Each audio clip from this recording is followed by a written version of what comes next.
ប្រេងវងវែងម្នាក់ឯងកាត់វាស្រែធំធេងកណ្ដោចកណ្ដែងលើភ្លឺស្រែថ្មីជីវិតផ្សងប្រេងក្រោមកំដៅថ្ងៃរយំដូចសដាំត្រីបំពេលលោកដីឲ្យខ្ញុំក្លោចផ្សា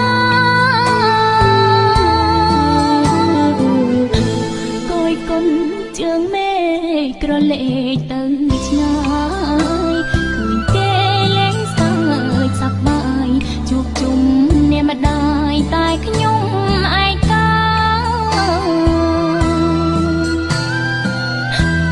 នឹកស្រុកនឹកភូមិនឹកស្រែចំការនឹកកាលពីវ័យកុមារ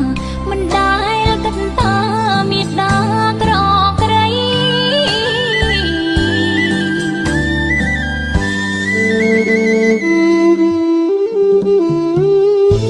បន្ទុក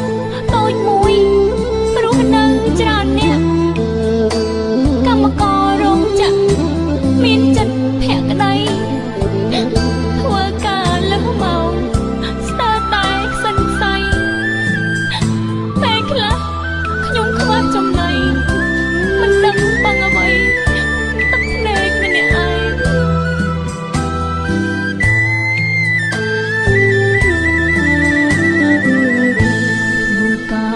ឥតឈប់ប្រលប់តល់ភ្លើ